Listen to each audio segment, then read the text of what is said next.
Сергеевич, а как вообще договариваться с американцами? Вы провели сложнейшие переговоры с Госдепартаментом, с Керри, сложнейшие, длинные переговоры, достигнуты договоренности. Пентагон бомбит сирийские позиции, десятки убитых. Как можно договориться в этой ситуации? Договариваться непросто, а еще труднее добиваться того, чтобы то, о чем договорились, выполнялось. И по Сирии это, в общем-то, уже хроническая болезнь.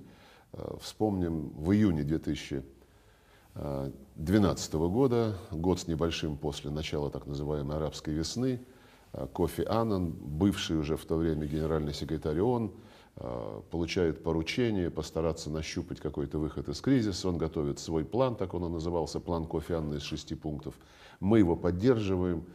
Запад кривит лицо, не хочет рассматривать. В итоге с огромным усилием мы собираем в Женеве группу стран, которая включала в себя 5 постоянных членов, ключевые арабские страны, Турцию, и пытаемся вместе с генеральным секретарем ООН Пан Ги Муном пытаемся что-то сделать. И в итоге, в основном через наши прямые переговоры с тогдашним государственным секретарем Хиллари Клинтон, выходим на так называемое Женевское коммюнике. Принимаем его тоже после многочасовых переговоров 30 июня 2012 года. Через 2 дня мы выполняем свое обязательство добиться согласия Башара Асада на этот документ. Через много дней и много недель ни американцам, ни другим западникам, ни странам арабского мира не удалось добиться от оппозиции того же самого, то есть согласия на этот документ. Мы выступили за то, чтобы Совет Безопасности эту, прежде всего российско-американскую, но и более широкую договоренность одобрил в резолюции.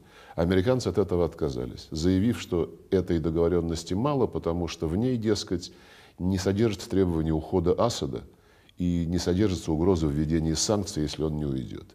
Но наш вопрос, что мы об этом-то не договаривались, и в тексте написано все достаточно конкретно, а ответа внятного не было. И только более чем через год, осенью 2013 года, когда взялись по инициативе президента Путина за химическую демилитаризацию Сирии, добились присоединения сирийского руководства к соответствующей конвенции и уже одобряли в Совете Безопасности российско-американские договоренности о химической демилитаризации, только тогда, год с лишним спустя, удалось в той резолюции заодно одобрить и Женевское коммюнике.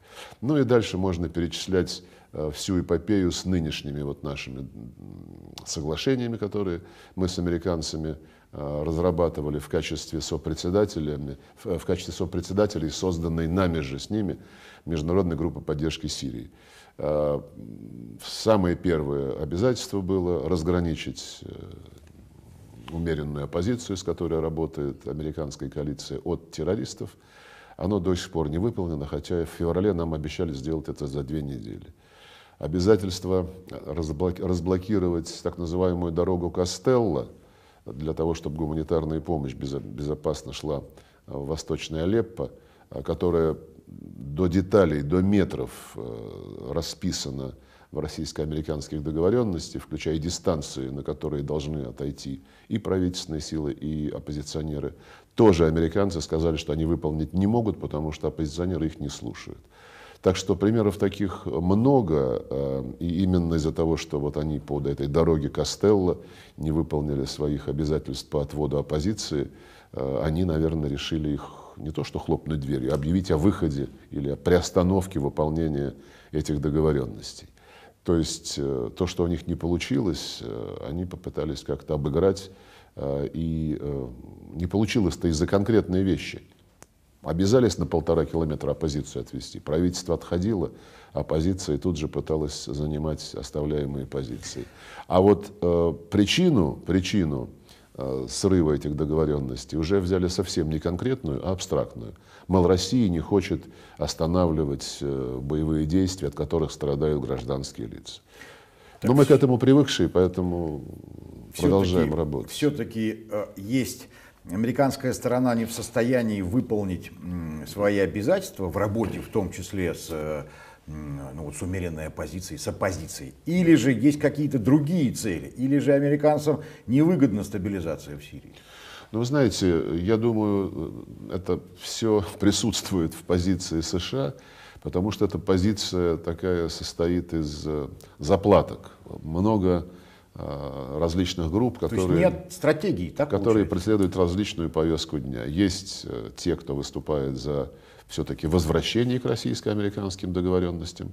И в скобках я упомянул, что эта группа настояла на том, чтобы вот эта международная группа поддержки Сирии, которую США и Россия создали, чтобы ее не распускать. Более того, вчера состоялось заседание целевых подгрупп в Женеве, вот российско-американской группы поддержки Сирии. Там две целевые подгруппы. Одна по гуманитарным вопросам, а вторая по контролю за соблюдением прекращения огня для разбора нарушений этого режима прекращения боевых действий.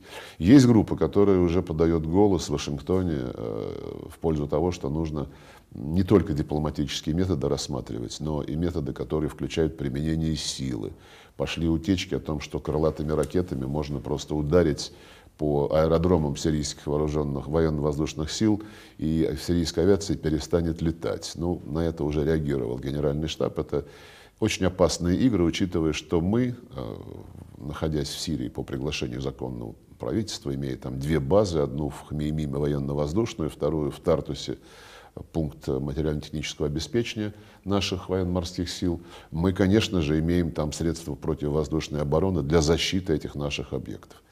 И мы прекрасно видим, что военные США большей частью понимают, что нужно все-таки немножко быть благоразумными и руководствоваться не какими-то эмоциями и не сиюминутными всплесками агрессивности.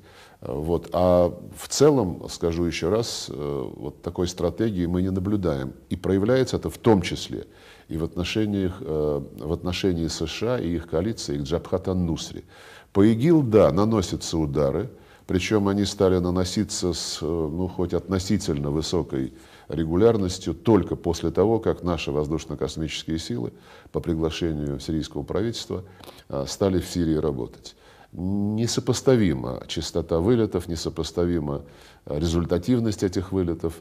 Американские бомбардировщики очень часто возвращаются на базу в Инжерлике или на другую базу, которую они используют, с неизрасходованными боеприпасами.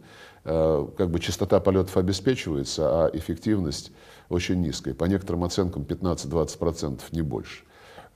И мы привлекали внимание к тому, что вот даже такой щадящий режим в отношении ИГИЛ казался достаточно интенсивным на фоне того, что Нусру они вообще не трогали. Я у Керри спрашивал, нет ли здесь какого-то замысла скрытого, сохранить Нусру, вывести ее из-под ударов, чтобы потом на каком-то этапе именно эту террористическую организацию сделать основной силой свержения Асада. Он клялся-божился, что это не так, и что они против Нусры все-таки воюют. И думаю, что во многом под воздействием таких вот наших с ним разговоров, тут на днях они объявили, что какого-то одного из лидеров Джабхат ан-Нусра они где-то там, извините, укокошили. Но это абсолютно единичная акция, а фактов серьезной борьбы с Нусрой мы не видим. И наводит на подозрение то обстоятельство, что они призывают нас и сирийские ВВС не летать над Алеппо, потому что, да, там основная сила Нусра, но при ней, дескать, очень много умеренных оппозиционеров, которые вот оказались в окружении, и кроме Нусры им некуда прислониться. То есть вы не трогаете Нусру, потому что это будет негуманно по отношению к нормальным ребятам, а с Нусрой как бы будем бороться потом, а потом никогда не наступает. А этих нормальных ребят они от Нусры обещали еще в феврале отделить. Вот и замкнутый круг, который не может быть разорван. Это более-менее понятная задача — отделить от Нусры якобы правильных ребят. А откуда берется идея бомбить аэродромы сирийских вооруженных сил? Ну, я слышал, что это из Вашингтона прозвучало, какие-то анонимные источники, сливая информацию о том, что в Белом доме сейчас планируется обсуждение различных опций различных вариантов.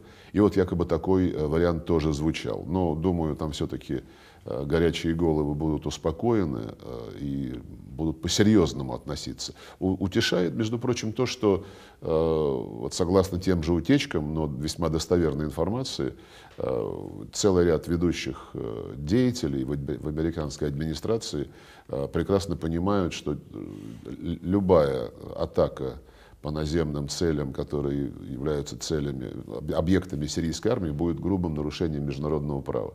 И повторение вот ударов, которые были нанесены в середине сентября по городу Дейр-эз-Зор, по позициям сирийской армии, которая была окружена игиловцами, я думаю, что если что-то подобное произойдет, американцы вынуждены будут уже объясняться не как они это сделали вот тогда, заявив, что просто была ошибка, извините. Ошибкой трудно это назвать, потому что там ситуация, я уже не раз об этом говорил, статична. Там около 2 лет находится город в окружении ИГИЛ, и там прекрасно всем было известно, где ИГИЛ, а где правительство. Там никакого перемещения линии фронта не наблюдалось. Тем более, что через день после удара Пентагон и устами своего официального представителя, одного из официальных представителей, заявил, что они 2 суток эту операцию готовили и полагались на хорошие данные разведки. Так что, мне кажется, это уже был сигнал той части администрации в Вашингтоне, которая все-таки хотела бы припугнуть Асада. Но я убежден в том, что вот Джон Керри, с которым мы обсуждали эту ситуацию, что он не приемлет подобных ходов, как и президент Обама, который не раз президенту Путину говорил, что он твердо стоит за политическое решение сирийского кризиса. Обывательский вопрос. Представим, что обо всем договорились, и американцы начали выполнять эти договоренности. Как быстро можно было бы достичь стабильности в Сирии? Прекращение жестких боевых действий хотя бы. Не быстро. Там, понимаете, там нужно все-таки действовать по всем направлениям параллельно. Сейчас выдвигают предварительные условия. Давайте вот обязательно сначала установим тишину на неделю, потом обеспечим абсолютно беспрепятственный повсюду гуманитарный доступ, и лишь потом вот оппозиция, которая опекает Запад, соизволит сесть за стол переговоров. Примерно так же, кстати сказать, как на Украине действует опекаемая Западом власть, которая говорит: месяц полной тишины, отдайте нам границу, пустите туда ОБСЕ, и только потом, да, обеспечьте полную безопасность, разоружите всех и вся, кроме украинской армии, только потом мы займемся политическими реформами. Так не сработает.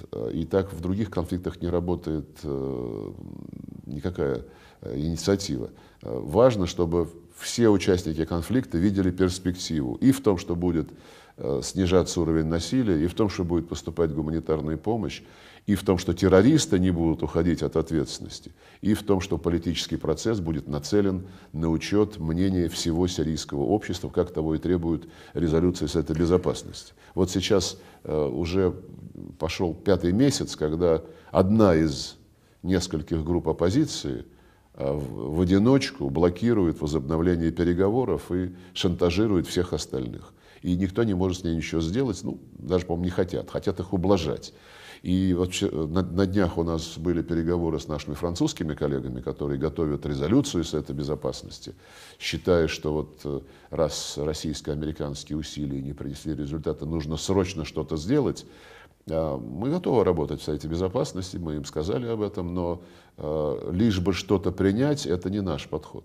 Нам ни в коем случае нельзя растерять те принципы, те механизмы, которые были согласованы с американцами, которые были одобрены всеми членами международной группы поддержки Сирии и членами мирового сообщества в более широком плане. Ни в коем случае этого растерять. Это делалось многими месяцами, выверенно военными, разведчиками, дипломатами. И было бы просто, я считаю, колоссальной ошибкой отложить это в сторону и перейти к текстам, которые будут просто полны эмоциями, и призывать к состраданию с жителями Алеппо, и без всякой проработки требовать немедленно прекратить боевые действия, которое прекращение боевых действий будет тут же использовано Джабхат ан-Нусра. У нас масса перехватов, у нас такие возможности есть. когда вот обсуждалось даже трехдневное перемирие в Алеппо, без того, чтобы размежевать хороших от террористов, эфир был полон такими оптимистическими переговорами о том, что вот сейчас американцы русских уговорят объявить перемирие, и мы быстренько получим и оружие, и боеприпасы, и все будет хорошо. Поэтому без вот этой проблемы разъединения любое решение Совета Безопасности будет бессмысленным, равно как оно будет бессмысленным без того, чтобы четко сказать, те, кто блокирует межсирийский политический диалог, должны это немедленно прекратить. Вот так мы с французами поговорили. Ну и, конечно, гуманитарные поставки. Нет никакого альтернативного варианта, кроме как выполнить то, о чем мы с американцами договорились, разблокировать дорогу Кастелло. Надеюсь, что французские коллеги эти поправки наши учтут, потому что иначе, конечно, Совет Безопасности не сможет внести свой вклад в урегулирование сирийского кризиса на данном этапе. Сергей Ильич, вот инициатива специального представителя Генсека ООН по Алеппо как раз о том, что о выводе боевиков из Алеппо. А как их можно оттуда вывести, если их цель захват Алеппо? Мы это готовы обсуждать. Скажу вам больше. Уже есть пример в 2 населенных пунктах. В одном уже состоялась реализация договоренности между правительством Сирии и боевиками. Там примерно 1500 боевиков было, которые делали жизнь не очень комфортной для полусотни тысяч жителей. Правительство с ними договорилось о том, что они вместе со своими, у кого там семьи даже были, со своими близкими, с оружием уйдут из этих районов, куда глаза глядят. И правительство не будет их трогать и не будет их преследовать. Это так и произошло. И город зажил нормальной жизнью. Перестали там, естественно, блокировать его. Правительство отпала необходимость этих боевиков оттуда выкуривать. Сейчас еще один пригород Дамаска является предметом переговоров на ту же тему. Кстати, наши западные партнеры и некоторые ретивые ООНовцы, типа зама генерального секретаря по гуманитарным вопросам Стивена О'Брайена, стали эту практику осуждать как насильственную миграцию. Это ничего общего не имеет с тем, что происходит. И то, что де Мистура сейчас предложил, это ровно попытка использовать эту практику, тот опыт, который уже применяется. И там главное сейчас, мы готовы эту идею изучать, там сейчас главное разобраться, что конкретно имеется в виду. Потому что там боевиков, даже по подсчетам ООН, где-то 6-8. Из них, по разным оценкам, до половины, это сам де Мистура говорил еще в Совете Безопасности, Джабхат ан-Нусра. И я услышал его заявление, как касающееся только Нусры. Ради Бога, если Нусра с оружием уйдет в сторону Идлиба, где базируются ее основные силы, ради спасения Алеппо мы будем готовы поддержать такой подход и будем готовы призвать сирийское правительство с этим согласиться. Но возникает вопрос, остальная эта половина боевиков, которая слилась с Нусрой вот все эти дни и недели, с ней что произойдет? Если она хочет уйти с оружием, пожалуйста, здесь вопросов не возникает. Но если она хочет задержаться в этом городе, тогда нужно отдельно договориться, как быть с этой конкретно проблемой. Да, и де Мистура предложил еще, что частью его инициативы является сохранение тех муниципальных органов, которые сейчас руководят Восточным Алеппо. Ну, явно органы, которые, скажем так, не симпатизируют правительству. Мы считаем это тоже возможным вариантом для рассмотрения, будем готовы с правительством соответствующим образом работать, но в этой части города необходимо будет поддерживать какой-то элементарный правопорядок, поэтому там должны быть какие-то полицейские силы. Может быть, договориться, что боевики, которые, да, во-первых, те, кто с Нусрой не уйдет, должны четко от Нусры отмежеваться. На бумаге официально подписать такое обязательство. И, может быть, тогда правительственные правоохранительные структуры, полиция и вот эти вот оппозиционеры вооруженные смогут сформировать какие-то совместные органы правопорядка, чтобы поддерживать там нормальную жизнедеятельность, чтобы жители чувствовали себя в безопасности. То есть дьявол в деталях, и вот мысль идет, по-моему, до Мистуры в правильном направлении, но сразу возникают конкретные вопросы, которые необходимо предельно четко, недвусмысленно согласовать. И если это получится, а мы готовы это делать быстро, то я думаю, что вот как раз это и может стать сердцевиной решения Совета Безопасности ООН о том, как быть сейчас в ситуации в Алеппо. Сергей Юрьевич, вопрос по плутонию. На этой неделе жесткие были требования, предъявленные российской стороной в связи с переработкой оружейного плутония, но требования теперь касаются нашей не только плутония, а еще и вопросов, связанных с санкциями, с теми потерями, которые понесла Россия. Почему такое расширение вопроса? И что вы ожидаете от американской стороны? Знаете, это вот как раз, наверное, хорошо, что вы этот вопрос задали, потому что тут небольшая путаница происходит в освещении и восприятии этого решения. Само соглашение об утилизации оружейного плутония таким образом, чтобы нельзя было вернуть его в оружейное состояние, оно предусматривает возможность любой из сторон выйти из этой договоренности в случае коренного изменения обстоятельств. Это право международных договоров, которое закреплено в Венской конвенции. Коренное изменение обстоятельств позволяет любому из участников соглашения из него выйти. И мы зафиксировали коренное изменение обстоятельств в том, что касается просто агрессивной русофобии, которая сейчас лежит в основе политики Соединенных Штатов по отношению к России. И не просто русофобии риторической, а агрессивных шагов, которые реально задевают наши национальные интересы, ставят под угрозу нашу безопасность. Это и приближение НАТО, да и военной инфраструктуры НАТО к нашим границам, развертывание там американских тяжелых вооружений, авиации Североатлантического альянса, это и развертывание системы противоракетной обороны, причем и в ее европейском сегменте, и в азиатском сегменте, по периметру наших границ и границ наших союзников. В этом смысле, да, ну и, конечно, санкции – это проявление просто недружественных, враждебных, я бы сказал, действий. А договор заключался в период, когда отношения были нормальными, цивилизованными, когда никто друг другу не хамил, не пытался выставить партнера каким-то изгоем, не занимался оскорблениями и не пытался вмешиваться во внутренние дела.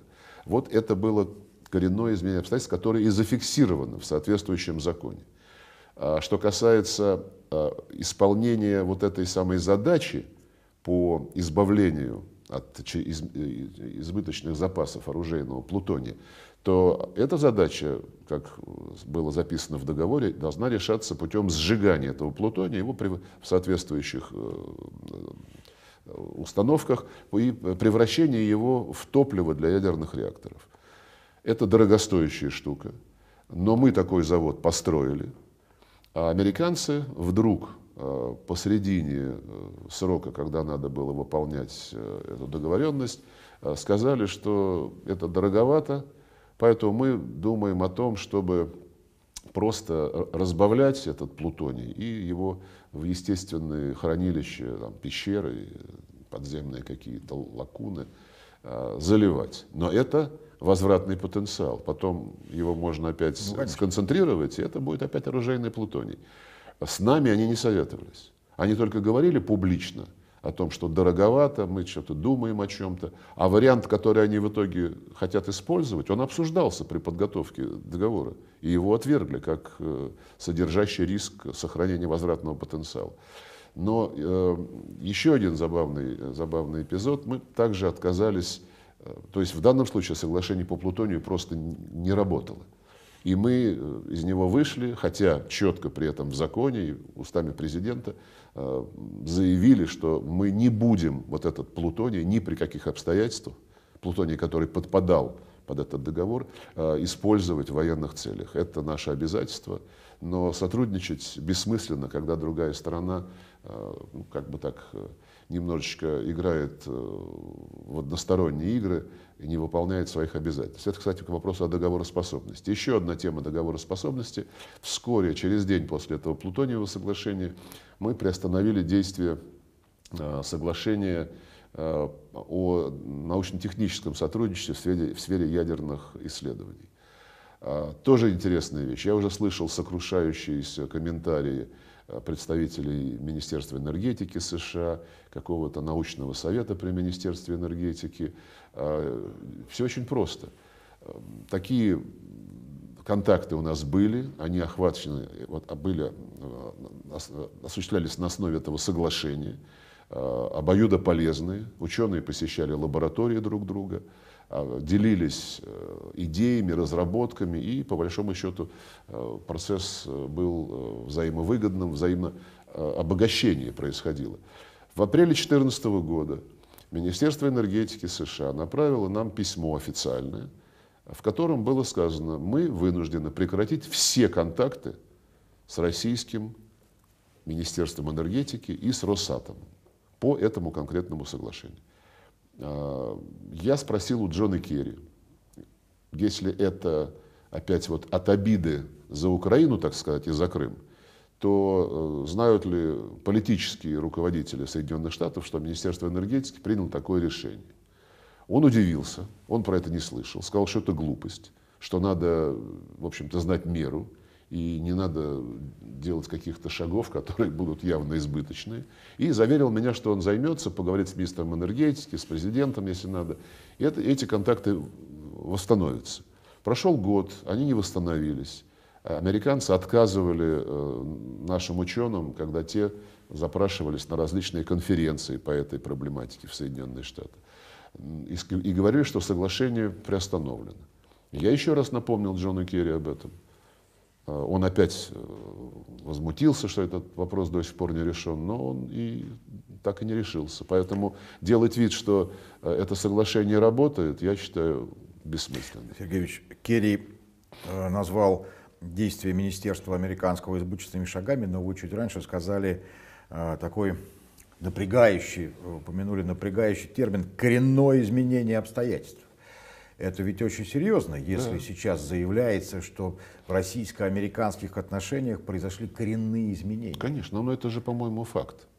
То есть на самом деле российская сторона произнесла просто правду. Он сказал, на самом деле обстоят дела. И мы, честно скажу, проявляли то, что американцы называют стратегическим терпением очень долго.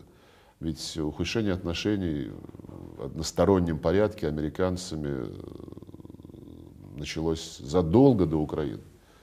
Задолго мы об этом говорили. Система ПРО это тянется еще с прошлого десятилетия. Да, и плюс, конечно же, мы делали все, чтобы локализовать наши конфликты.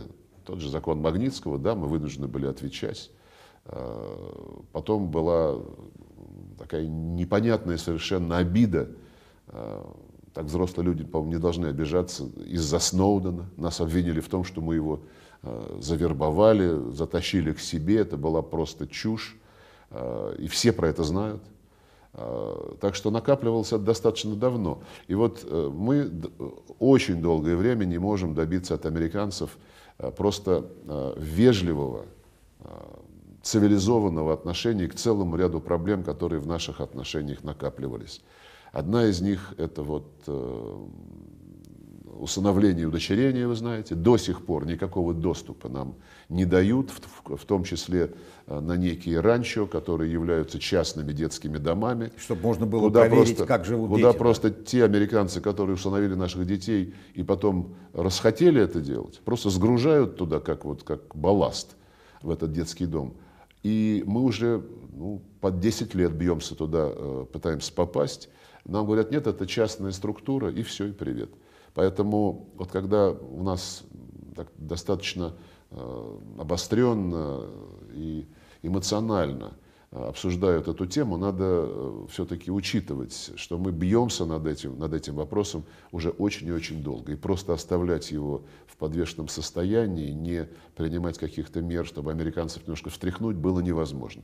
И еще один такой же абсолютно застарелый вопрос – это когда американцы хватают наших граждан в третьих странах, арестовывают, по сути дела, похищением занимаются, Истории Бута и Ярошенко очень показательные.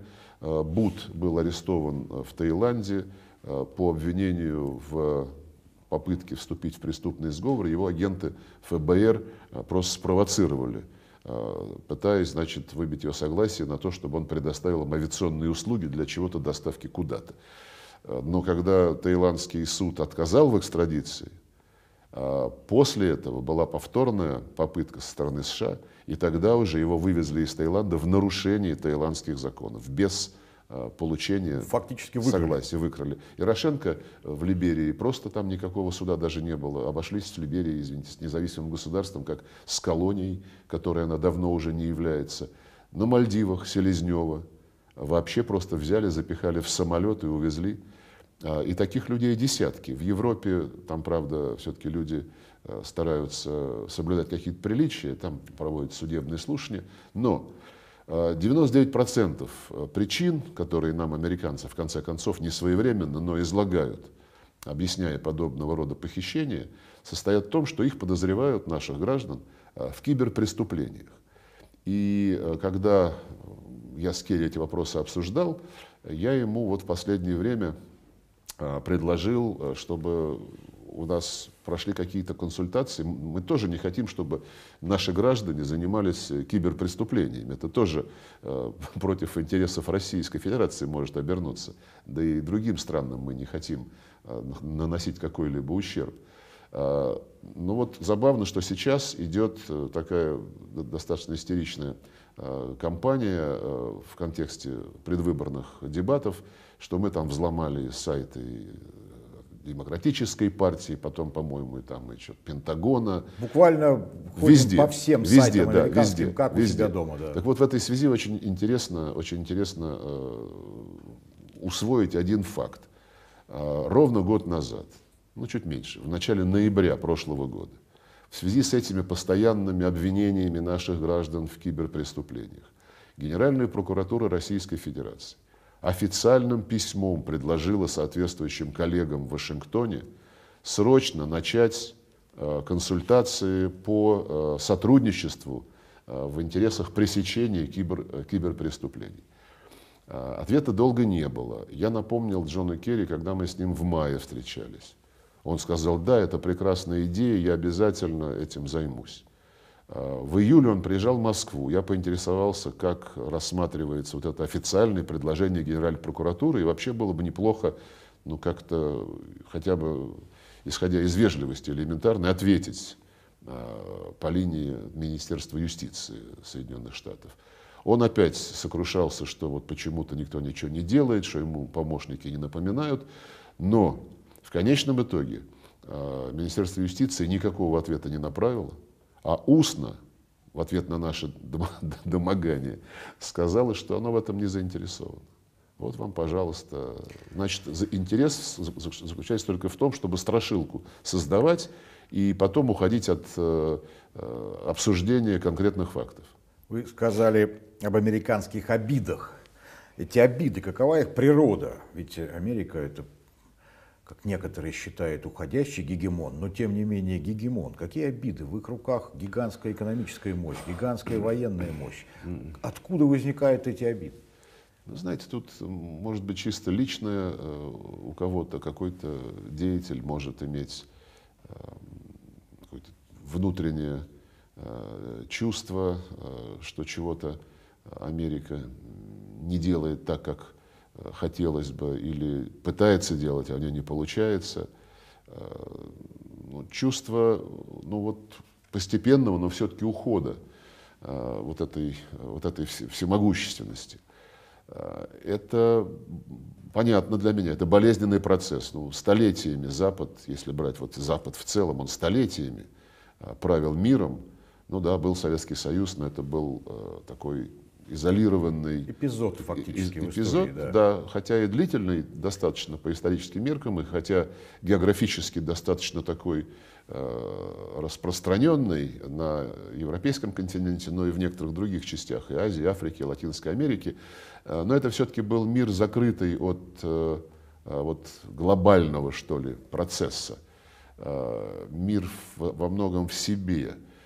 И потом, когда эта аномалия, ну, а то, что мы были закрытым обществом, это аномалия, когда она исчезла, и все думали, ну, теперь-то вот Россия, вот она сейчас съежилась до своего естественного размера, ну и все будет хорошо. И мы продолжим, как начиная с 16-17 веков, устанавливать порядки, устанавливать правила, и все нас будут слушаться. Ну, видите, они ошиблись. И, может быть, вот эти вот их завышенные ожидания, что Россия у них, извините за такой жаргон, в кармане после 92 года, да даже раньше немножко, эти завышенные ожидания, конечно, закончились похмельем, но не потому, что мы хотели им насолить, а просто потому, что мы очень хотели сделать свою страну достойной для жизни, страну такой, которой мы хотим гордиться, и которая самостоятельна, которая, как президент на днях сказал, выступая в Государственной Думе, имеет право быть сильной, при этом не отказывая в этом праве никому другому и не навязывая никому каких-то рецептов, как себя вести. Ну, это же очень рискованное отношение к миру, что можно страны рассовать по карманам. Даже Иран не удалось, в общем, засунуть себе в карман. А Россия, конечно, мощнее Ирана, не обижая Иран. Но вот это рискованная стратегия, которая привносит нестабильность в мир, не так? Знаете, вот и, наверное, здесь все-таки вот какой-то личностный момент присутствует. Я не могу припомнить ни единого раза, когда наш президент хоть как-то неуважительно отзывался о любом из своих коллег, что бы этот коллега в отношении Российской Федерации не предпринимал и не говорил.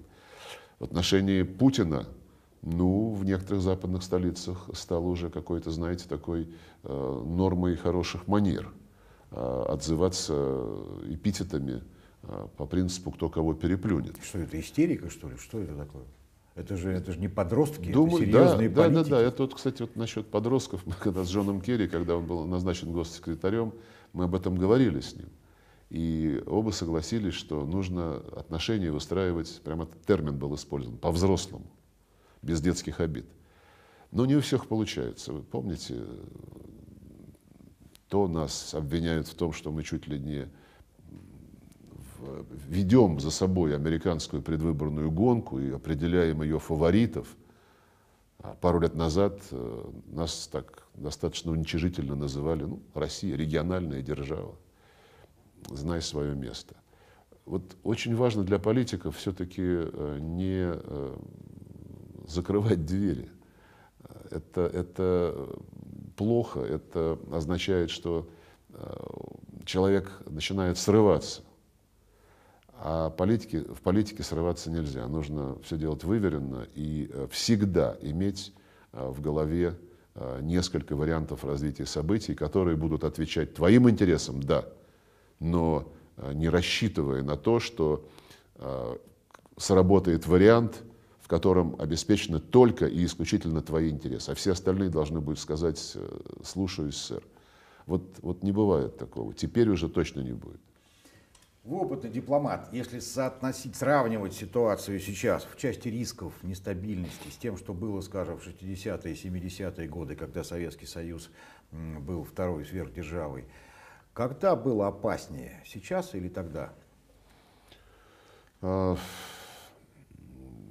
Разные эпохи, очень трудно сравнивать. Ну, Советский Союз, вы помните, Берлинский кризис и, конечно же, Карибский кризис, когда могли и кнопки нажать, могли вполне. И слава богу, что и с нашей стороны, и в администрации президента Кеннеди все-таки сработали такие предохранители, естественные, необходимые для любого ответственного политика. Сейчас, знаете, стало с точки зрения глобальной стабильности менее комфортно, менее спокойно. Потому что тогда все-таки, да, был биполярный мир, было жесткое противостояние Советский Союз, США, НАТО, Варшавский договор. Это было жесткое, но все-таки стабильное противостояние. Ясности было больше. Да? Было больше ясности. И вот эта стабильность, да, она была негативной, но она была стабильной. И конфликты, которые вспыхивали в тот период, Ну, даже если это был конфликт, вот, связанный с Восточной Европой, когда войска вводили в Венгрию, в Чехословакию, это все-таки были, пусть никто не обижается, периферийные конфликты. Это была как раз линия соприкосновения НАТО и Варшавского договора. Так же, как периферийными были конфликты, скажем, в Мозамбике, в Анголе, где опосредованно мы поддерживали тех, кто боролся за независимость, Запад поддерживал другую сторону. Так же было и во Вьетнаме, в Корее. Это все-таки были, пусть очень кровопролитные, ожесточенные, но периферийные конфликты, в которых напрямую ни Советский Союз, ни Соединенные Штаты не вовлекались друг против друга и понимали, что стержнем глобальной стабильности является вот эта вот, ну, негласная, а может быть и в каких-то документах гласная договоренность. Сейчас гораздо больше игроков, чем просто двое. И ядерных держав стало больше. Не только 5 официальных, но еще минимум 4 неофициальных. По крайней мере, те, кто претендует на такой статус. И стало неспокойнее гораздо во всех регионах мира, включая в тех регионах, где расположены неофициальные ядерные державы. Более того, после того, как, скажем, отказался от ядерного оружия, от программы ядерной Муаммар Каддафи, очень скоро с ним произошло то, что, наверное, никто себе не пожелает. И целый ряд лидеров, в том числе в соседних с Ливией странах, стали всерьез задумываться и говорить об этом.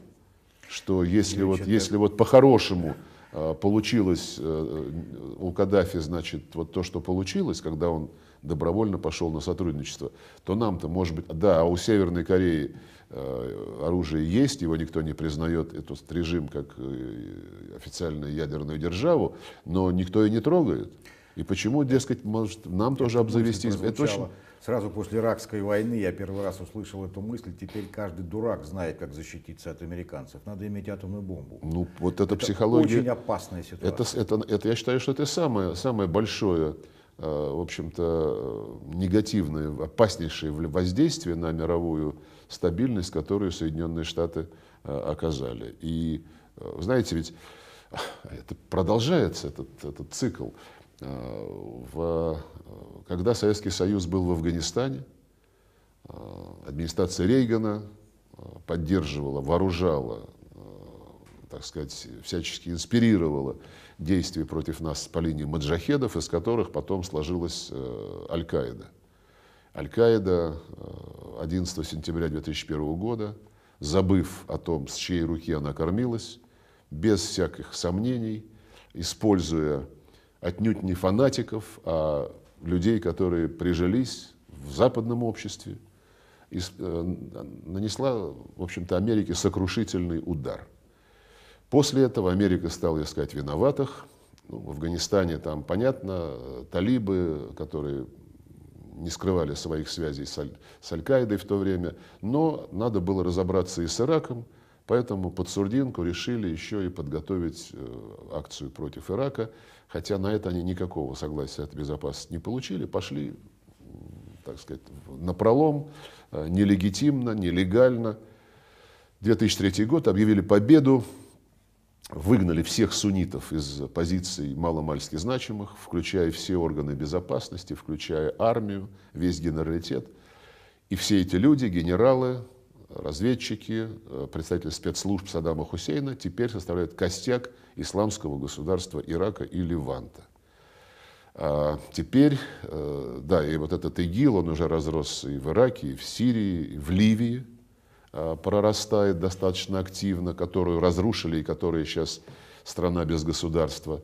В Афганистане тоже появляется ИГИЛ, начинает с талибами конкурировать. А сейчас Сирия. Помимо ИГИЛ, вот появилась еще такая боеспособная структура, как Джабхат ан-Нусра, которая уже к тому времени была записана в резолюциях Совета Безопасности как террористический филиал Аль-Каиды. Но, вот мы в начале беседы об этом говорили, ее не трогают наши западные коллеги. Мы делаем то, что предписано решениями ООН, что перемирие перемирием, но оно не касается Джабхат ан-Нусру и тех, кто не подпишется под перемирием и будет с Джабхат ан-Нусрой консолидироваться. А вот у американцев очень странное поведение. Поэтому вслед за тем, как администрация Рейгана создала Аль-Каиду, как администрация Буша создала ИГИЛ, очень бы не хотелось, чтобы администрация Обамы вошла в историю как администрация, которая укрепила и обеспечила успех еще одной террористической структуре под названием Джабхат ан-Нусра. Надеюсь, что вклад российской дипломатии будет существенный в то, чтобы терроризм не распространялся. Ну, здесь и дипломатия, и еще у нас есть несколько союзников, включая воздушно-космические силы Российской Федерации, армию и флот. Огромное спасибо за интервью. Спасибо вам большое.